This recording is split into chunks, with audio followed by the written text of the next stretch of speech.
You've heard Billie Eilish's song about it. But what was the real story behind the forgotten prehistoric war that killed 95% of all men? It's me, and you're watching this channel. And this is the story of the total annihilation of the male population, except it's not. There were males who survived this prehistoric massacre, just not many. And no one really knows why so few survived, or how the heck the female population took out 95 of the guys. Our story begins around 14,500 years ago in Siberia, with the discovery of a mass grave containing the bodies of at least 350 men, women and children. The grave was roughly 25 feet wide and 82 feet long, and contained the remains of people who had been butchered, decapitated, dismembered, and mutilated. But perhaps most disturbing was that all of the bodies found were male, except for 2 women and 1 child. These poor souls had met a horrific end, but they weren't alone. Similar mass graves were soon found all over Siberia and the surrounding areas. At first, scientists thought that these graves were the work of a single group of Siberian cannibals. But that theory was quickly dispelled when they realized just how widespread the phenomenon was.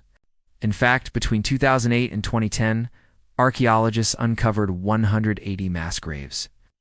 With over 700 male victims across an area of 6,200 square miles, this suggested that the killings were not the work of a small band of nomadic hunters, but were instead carried out by organized groups of people, whose territory spanned large parts of what is now western Siberia, northern Kazakhstan, and eastern Ukraine. But why would these ancient people commit such atrocities? Scientists began to look for answers in the graves themselves, hoping to find some clue as to what might have caused such a brutal and widespread genocide. But the only thing that they found was that almost all of the victims seemed to be around 20 years old at the time of their deaths. They also seemed to have been deliberately targeted. One of the few complete skeletons found in the mass graves belonged to a man between the ages of 20 and 25 years old. A full forensic reconstruction of his skeleton revealed that he had been in perfect health and had probably died as a result of multiple traumatic injuries to his skull and torso, probably from blows delivered with a blunt object. His hands showed signs of heavy labor, but no defensive wounds, suggesting that he'd been ambushed or attacked while asleep. Scientists believe that the other men met similar ends, and the reason for their demise may have been ritualistic human sacrifice.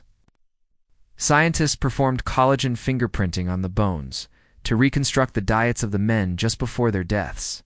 They discovered that the men had been given a feast of horse meat and mare's milk immediately before their slaughter, a common practice before human sacrifices in many different cultures. This suggests that the men were brought to the killing grounds willingly, perhaps under the false pretense of a friendly gathering, only to be murdered and dumped into mass graves.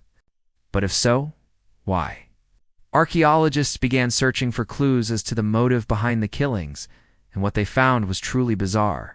Across the region, they discovered dozens of sites where entire settlements had been abandoned in the years following the massacres, along with clear evidence of a sudden and dramatic climate change. In the Altai Mountains, they found the preserved pollen of plants and trees that could only have grown in much warmer weather. This suggested that the region was experiencing a rapid shift in climate, possibly due to rising temperatures, which may have led to an increase in violence and warfare between neighboring tribes. The researchers hypothesized that the warmer climate had enabled a much larger population of nomadic hunters to flourish across Siberia. As more and more people moved into the region, competition for resources would have intensified, leading to more frequent and violent clashes between rival groups.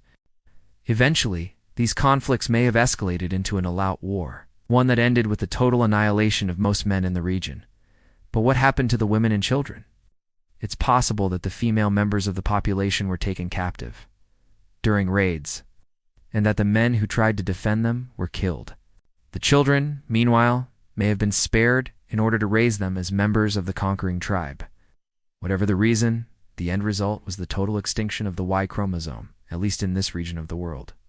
Over the next several thousand years, the genetic lineage of the men who lived in Siberia essentially disappeared, replaced by the descendants of the few who survived the prehistoric war that killed 95 of all men. Now watch. Why do we only have 23 pairs of chromosomes instead of like 40 or 50 pairs? Or check out, what's the most painful way to die?